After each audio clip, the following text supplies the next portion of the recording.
House of Squibb presents the finest in motion picture entertainment, Academy Award.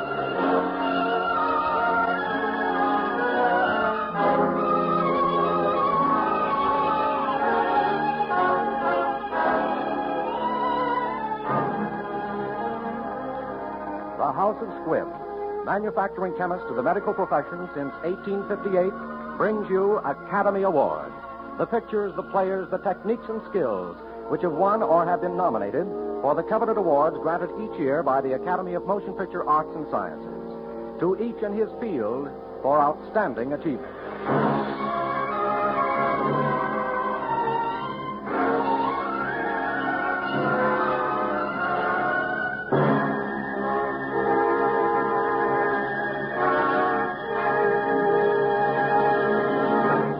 Each week, Squibb on the Air brings you only the finest in motion picture art. Squibb in your home brings you only the finest medicinal products, pure, effective, reliable. Squibb, a name you can trust. Tonight's picture is Jezebel. Tonight's star is the distinguished Warner Brothers player who has been nominated 7 times for awards, has won the prize Oscar twice. Past president of the Academy, Miss Betty Davis. With Miss Davis tonight appears another Academy Award winner, Miss Anne Revere, who won this year's Academy Award for Best Supporting Actress in National Velvet. And now, Miss Betty Davis.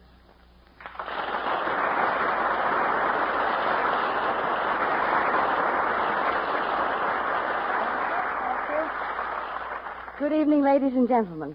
Miss Revere and I feel very honored to be on this first presentation of Academy Awards. Those awards that mean so very much to all of us in the motion picture industry. Jezebel was written for radio by Frank Wilson, with an original musical score composed and conducted by Lee Stevens, and our producer-director is Dee Engelbach.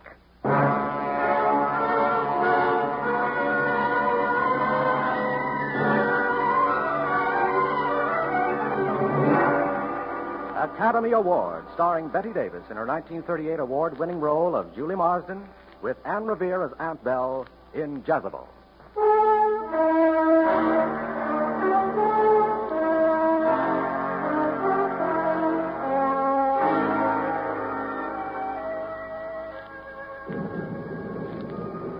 It seemed like the end of our world as General Bogardus and I stood in the street of New Orleans that dawn of 1851, listening to the depressing sound of the cannon as it was fired to dispel the fever which hung like a plague over the city. It seemed like the end of Julie's world, too, as we watched her slowly walk beside poor Preston Dillard as they carried him to the island of the dead. Come, my dear. You can't stay in this street. Dawn is breaking. The morning chill is penetrating. And in these dangerous days, Miss Belle, what are you thinking? I'm thinking of a woman called Jezebel, who did evil in the sight of God. And yet I wonder.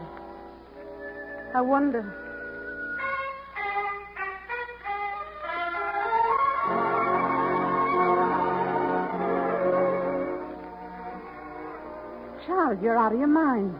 You know you can't wear a red dress at an Olympus ball. Can't I? This is 1850, Dumpton. 1850, not the Dark Ages. Girls don't have to simp around in white just because they're not married. You'd insult every woman on the floor. You can't be serious. Never more serious in my life. But think of Preston. That's just what I am thinking of. Mr. Preston Dillard, who thinks that he can let his own affairs come before me, his future wife.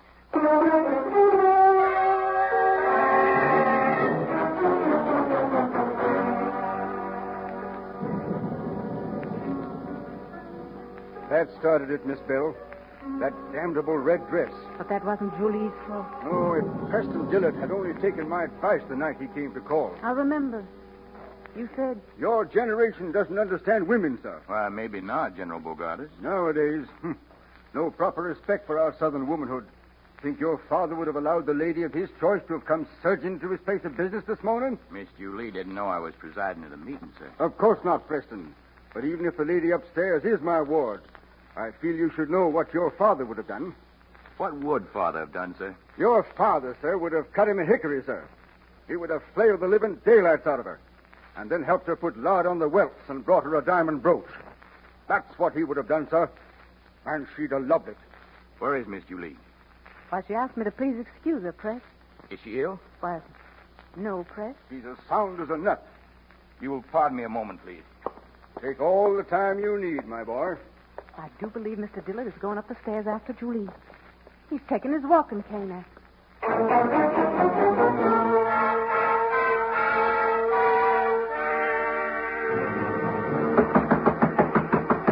Julie, it's Press. Open the door. I want to talk to you. Julie, why don't you answer? Look here, Julie. You and I got to straighten things out. Oh, there's no sense to all this. I'm here because I love you. And because you love me. But there are some things we've got to set straight. Darling, if you just open the door, I'm sure I could. Julie! Open up at once. Who is it? Open this door. Why, Press. Banging at a lady's bedroom door. I'm scandalized at you. Well, did you come here just to stand there? I see you brought a stick. I'm waiting. When does the chastisement begin? I came up here to... Oh, Julie, how long must we go on like this? Like what, Press? Fussing like a couple of children. Why do you treat me like a child, then? Oh, Julie, I love you. Spoiled child or not. Press, in a lady's bedroom. Now you'll have to marry me. Oh, look at me, darling. When I come in, I was going to beat you. Really? Now would you like to see my new dress? That's what I wanted to do all day. Well, let me go then. There it is. For the Olympus ball? Yes, isn't it lovely? But you can't wear red to the Olympus ball. Why not? Well, you never saw an unmarried girl in anything but white. You know that. It's the custom. It has certain significance. Are you afraid I'll be taken for one of those girls from Gallatin Street? Julie. Oh, of course, I'm sorry. I'm not supposed to know about things like Gallatin Street. I'm just supposed to simp around in white. So that's it. You're nursing your spite. Well, I'm not going to let you. For once, you're going to do as I say. Julie, I'm calling for you tomorrow night at 10, and you're going to be properly dressed for the ball in white. Good night. Oh, Preston, you forgot your stick.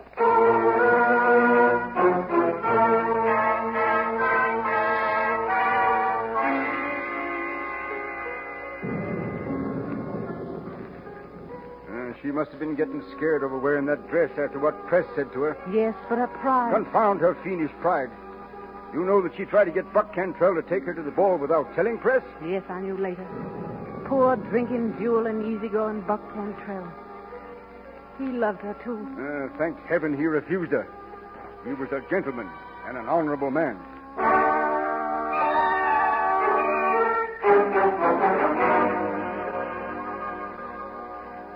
I told you she'd be ready on time. Julie, we're ready to go. Julie, you promised me not to. So you wore it after all. Isn't it obvious? Shall we go, Press? Not until you're properly dressed. Oh, why must everyone be so proper? Why don't you admit, Mr. Dillard, that you're afraid? Afraid someone will insult me and you'll find it necessary to defend me. Julie. You're wrapped, Miss Marsden. May I? You ready, Aunt Belle? The Press, she can't. She can. She will. We are ready, sir. Miss Bell, my arm. And yours, Mr. Dillard? Thank you.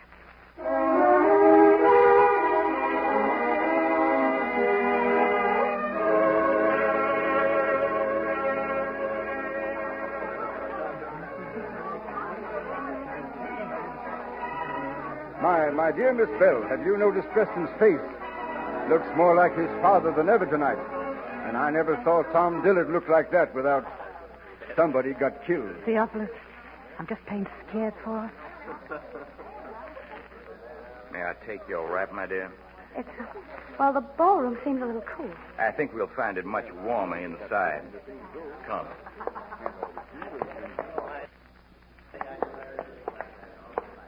Gentlemen, you all have the pleasure of Miss Marsden's acquaintance, I think. Gentlemen.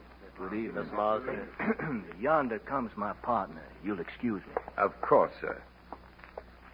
You haven't a partner you have to meet, Cantrell? Why, no. Came alone. A pleasant evening, isn't it? Mighty pleasant. Nice and cool. Do you find it cool in here? I don't find it particularly cool. You, Julie? Why, no. I don't find it particularly cool. Miss Julie doesn't find it so. Perhaps it's something in the atmosphere that's peculiar to you. Why, no, I reckon not. Now you speak of it, it's just about right. It seems so to me. Press, please take me out of here. Well, my dear, we haven't danced yet, shall we? No. Oh, yes, we will.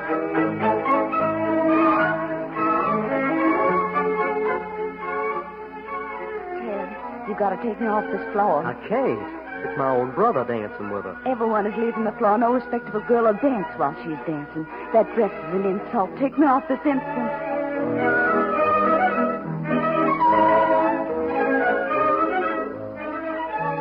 Press, I beg you, take me away from here.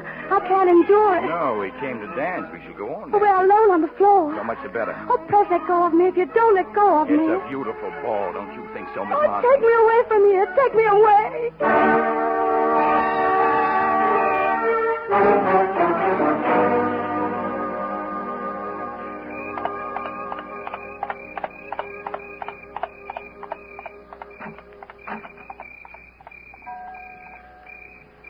Good night, Aunt Beryl.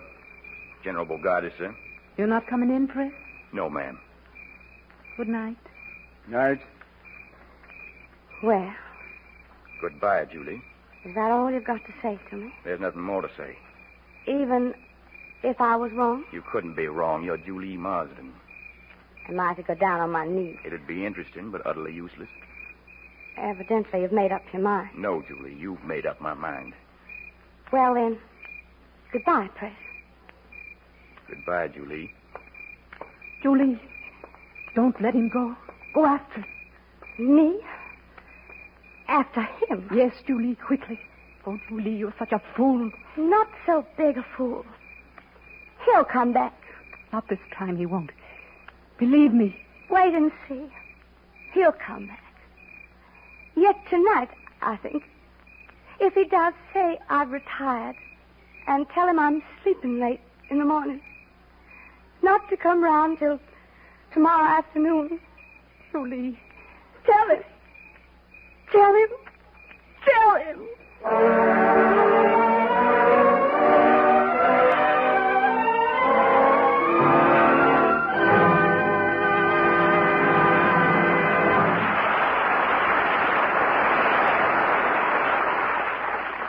Before we continue tonight's story of Jezebel, starring Miss Betty Davis and Miss Anne Revere, I would like to tell you about a doctor who lived during the period of this picture.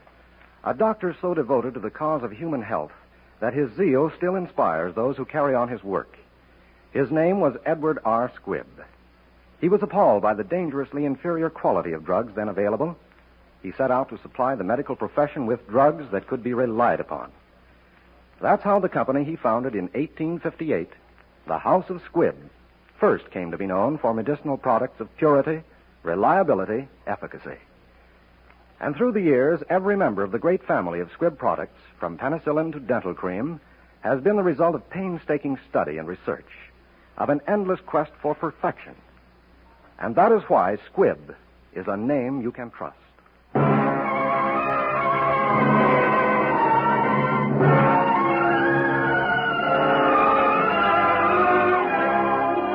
And now for part two of tonight's picture, Jezebel, starring the Academy Award winners, Miss Betty Davis and Miss Anne Revere.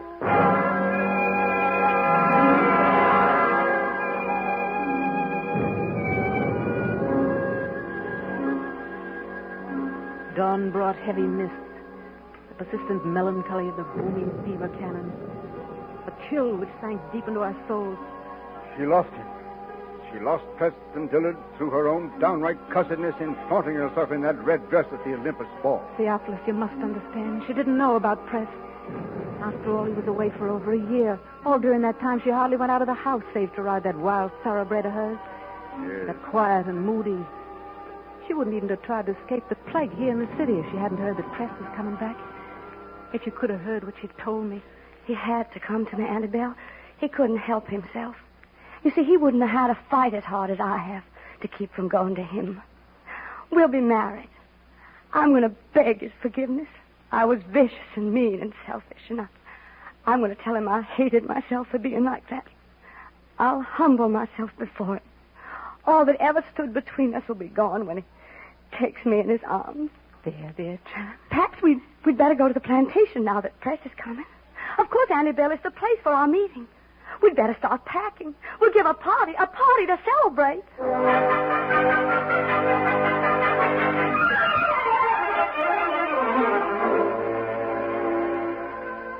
And they came, all of them, the old friends. Buck Cantrell, Ted Dillard, Press's brother, Dr. Livingston. Everyone came to Halcyon. And Julie was walking on the clouds and dressed herself in a white dress that she was to have worn to the ball with Press. And Press, he came, and when the carriage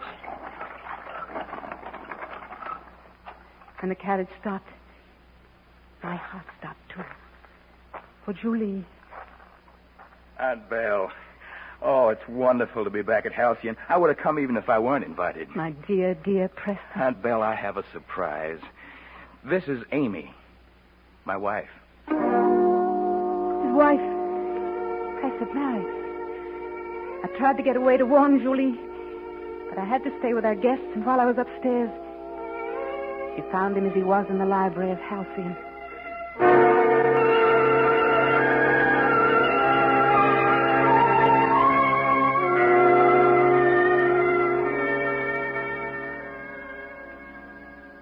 Press.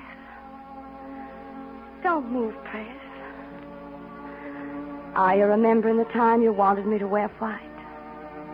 Are you? Well, until now, I never have. Cat got your tongue, Press.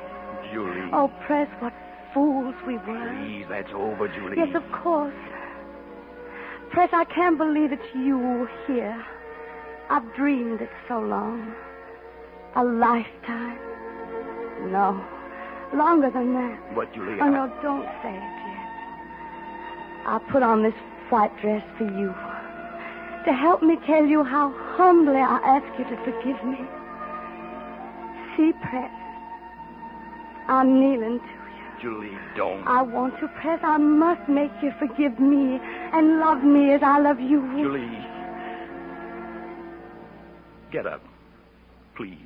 I've been looking for you, Press. Julie, this is Amy, my wife. Julie, where are you? Here, Aunt Belle. I was just about to congratulate Press on his marriage. I'm very happy, Mrs. Dillard, to welcome you to Halcyon.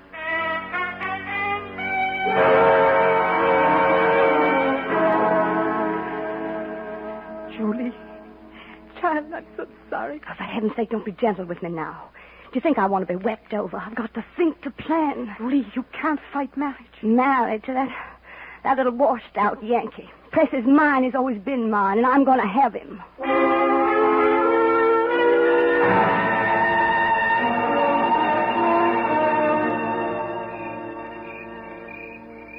Press, why did you do it? We'd better join the others. Why? Because I love her. No, you're not such a fool, not after you had my love. How much do you remember? Everything you ever said or did. But it's past now. It's finished. I ought to have come to you. I wanted to so terribly. So much that I couldn't. And you felt that way, too. That's what brought you back, Press. You had to come back to the country you know so well. Press, listen. The night noises. The moon through the cypresses. Can you taste the night on your tongue? It's part of you, Press. The mockingbirds and the magnolias. The blue haze on a spring morning when the air is so soft it presses you like a kiss. It's the river rolling forever. The country you were born to. Julie, please don't do this. It's part of you, Press, just as I'm part of you, and we'll never let you go. Press, put your arms around me. Oh, Julie. This is your country, Press. Amy couldn't understand it. She thinks there'd be snakes.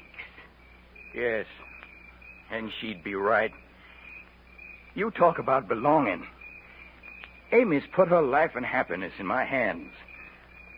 And they're going to be safe there. I think we'd better go in now.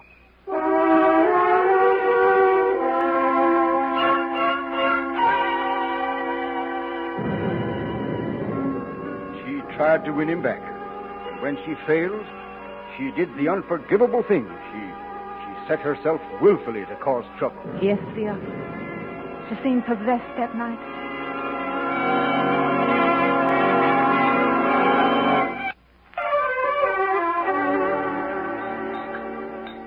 I hear Press had to go into the city. Yes, they sent for him. I hope he'll be all right.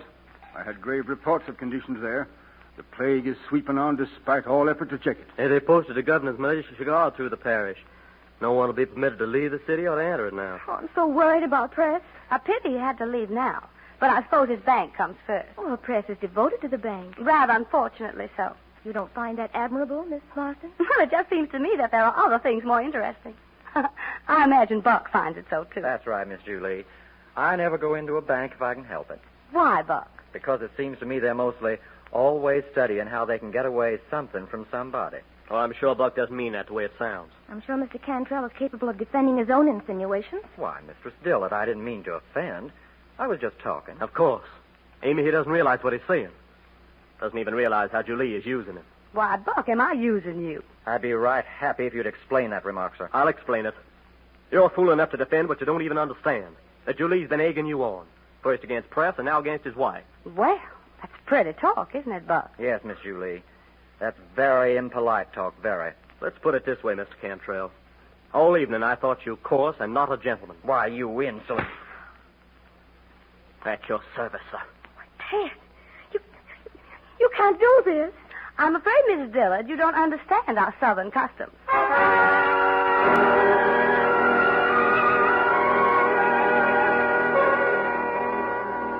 Gentlemen, will you please take your places? Remember, gentlemen, you turn and fire at the count of 10. Are you ready? Ready. Very well. 1, 2, 3, 4, 5, 6, 7, 8, 9, 10.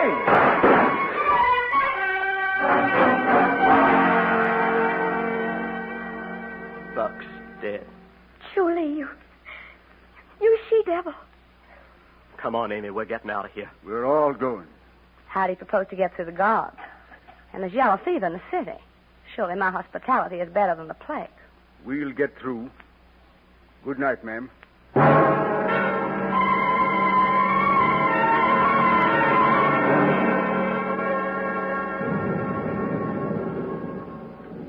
I shall never speak to her again, even though she returned one day from the dead.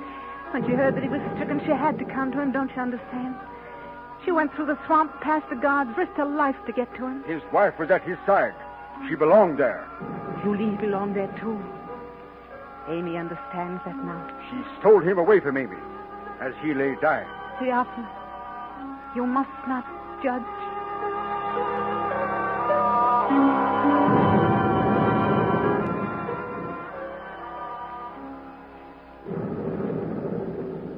Believe me, Mrs. Dillard, it's unthinkable that you go with him there.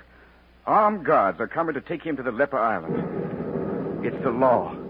All who catch the fever must go. When they come for him, I'm going with him. No, you can't go, Amy.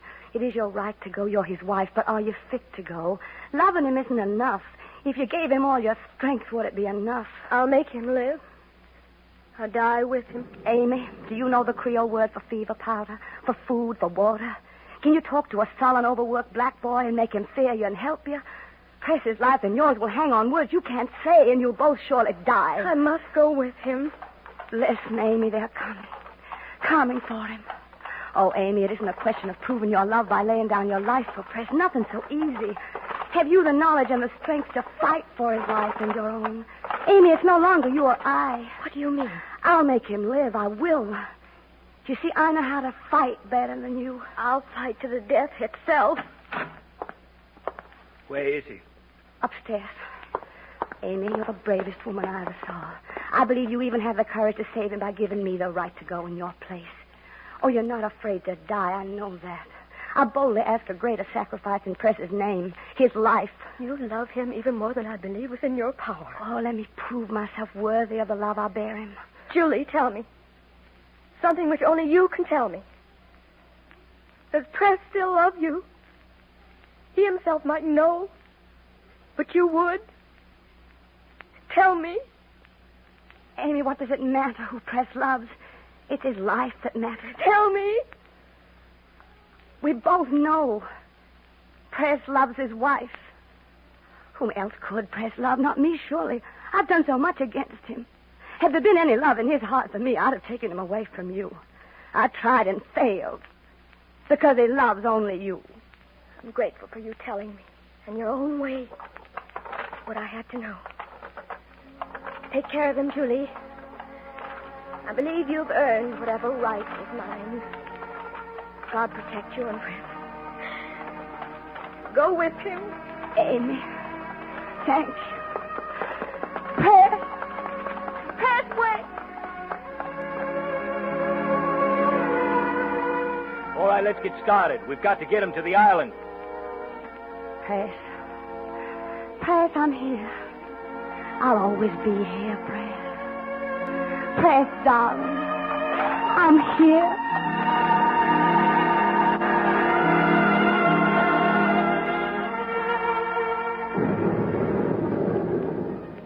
Come, Miss Bell. They've gone, and there's no turning back. Come, you cannot stay here in the street. Miss Bell, what are you thinking? I'm thinking of a woman called Jezebel who did evil in the sight of God.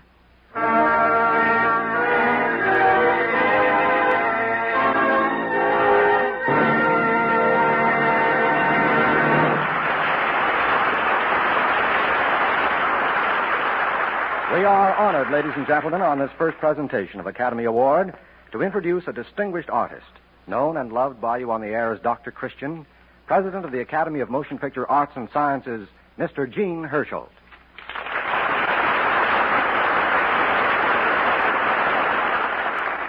Good evening. Miss Davis and Miss Revere, your performances were superb. I also thank you, Miss Revere, for so brilliantly playing the role of Aunt Bell in place of Miss Fay Bainter, who is ill. And to you, Miss Bainter, our best wishes for a speedy recovery. The Academy appreciates the significance of this series of broadcasts. We are grateful to E.R. Squibb and Sons for their vision and support in sponsoring these programs. The Academy is dedicated to lifting the standards of motion pictures even higher.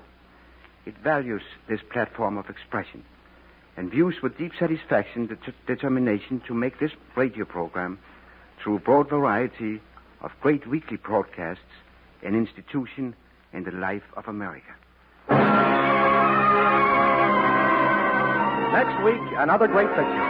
The House of Squibb will present Academy Award starring the beautiful and talented Miss Ginger Rogers in her Oscar-winning performance of Kitty Foyle. Next week, it is Academy Award starring Ginger Rogers in Kitty Foyle. Miss Betty Davis will soon be seen in A Stolen Life, produced by Warner Brothers, also producers of Devotion. Miss Anne Revere will soon be seen in the 20th Century Fox production, Dragonwing. This is Hugh Brundage bidding you good night until next week at the same time, when the House of Squibb invites you to join us for Academy Award. This is CBS, the Columbia Broadcasting System.